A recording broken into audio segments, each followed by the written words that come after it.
La légende du chercheur de vérité.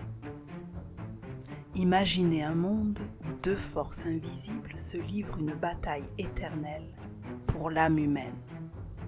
Un monde où chaque choix que vous faites détermine votre destinée.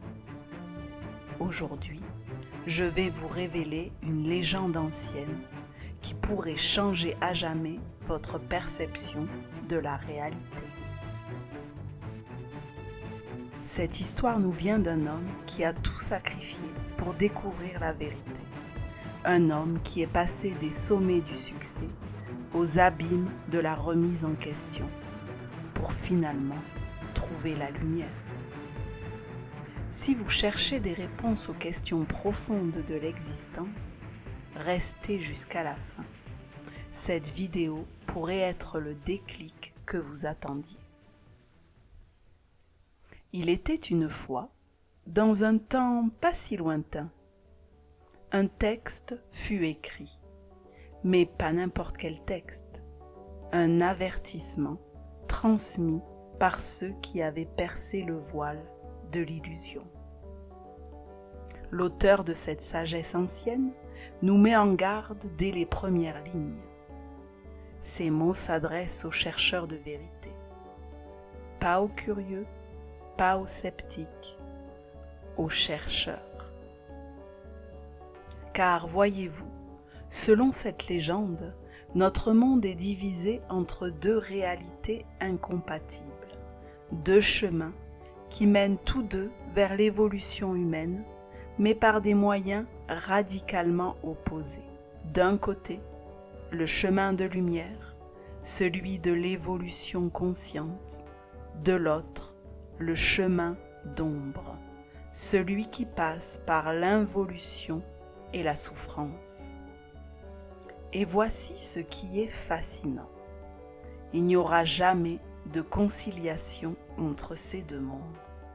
Jamais. C'est écrit noir sur blanc dans cette sagesse millénaire.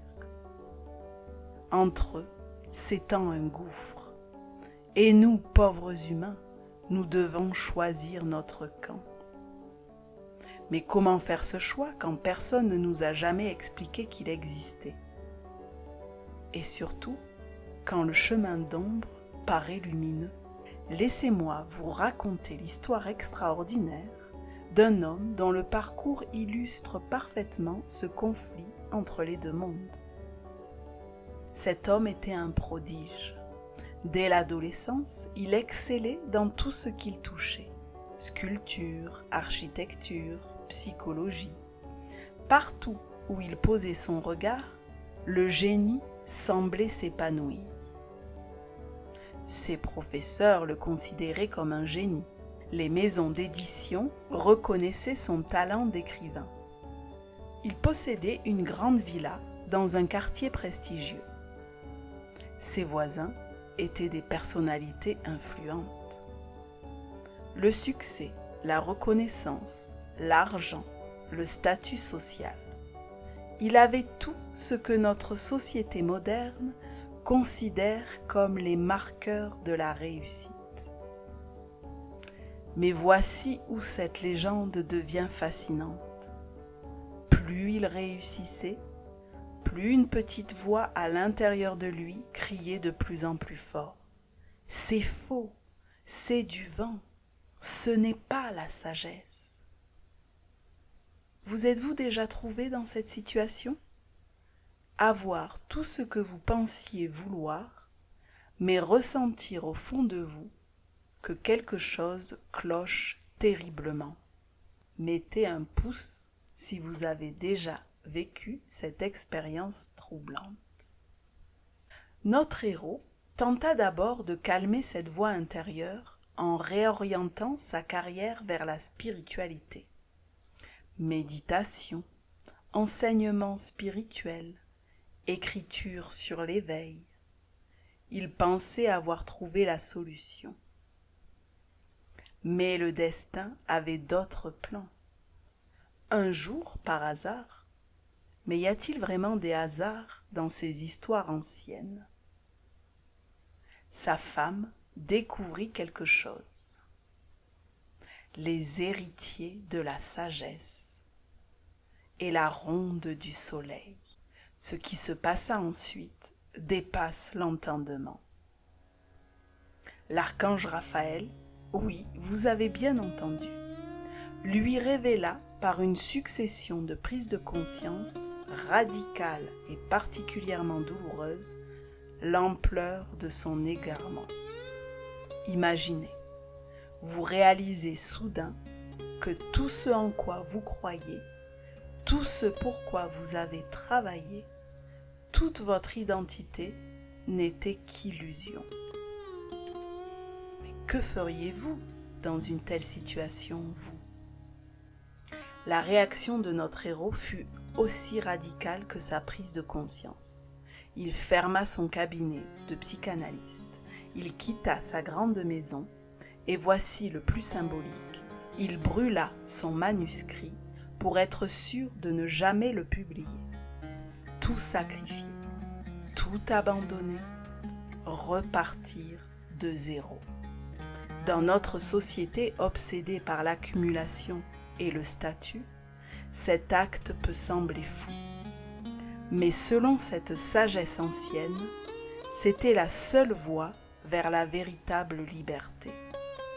Car, voyez-vous, il avait compris quelque chose de fondamental. On ne peut pas servir deux maîtres à la fois.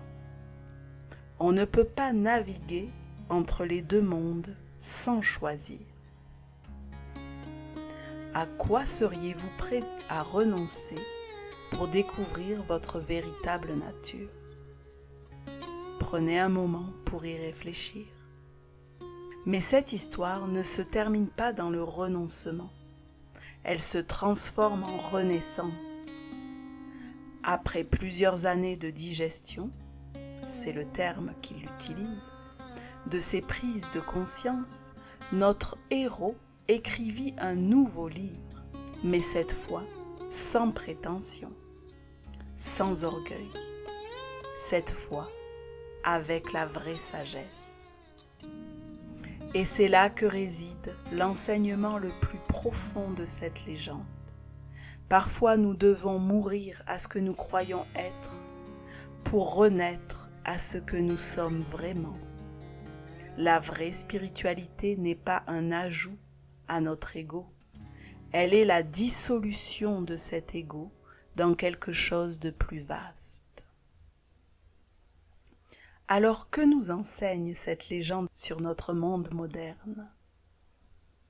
Premièrement, le succès matériel et la reconnaissance sociale ne garantissent pas l'épanouissement spirituel. Ils peuvent même être des obstacles. Deuxièmement, il existe bel et bien deux chemins d'évolution, et nous devons choisir consciemment lequel emprunter. Troisièmement, parfois la vraie sagesse exige de tout abandonner pour tout retrouver. Cette histoire vous parle-t-elle? Reconnaissez-vous des éléments de votre propre parcours? Cette légende du chercheur de vérité nous rappelle que nous sommes tous à un carrefour. Chaque jour, chaque choix nous rapproche soit du chemin de lumière, soit du chemin d'ombre. La question n'est pas de savoir si vous êtes prêt pour cette transformation. La question est combien de temps allez-vous encore ignorer cette petite voix à l'intérieur de vous? Si cette vidéo a résonné en vous, montrez-le en cliquant sur le pouce. Votre like m'aide à diffuser cette sagesse ancienne à ceux qui en ont besoin. Partagez en commentaire. Quelle petite voix ignorez-vous dans votre vie? Et si vous voulez découvrir la suite de cette saga extraordinaire, abonnez-vous et activez la cloche, car cette histoire n'est que le prologue d'un enseignement bien plus vaste. La prochaine fois, nous explorerons ensemble les secrets que cette sagesse révèle sur la vraie nature de la psychologie et de la spiritualité. des révélations qui pourraient changer votre perception de la réalité pour toujours. À très bientôt, chercheurs de vérité.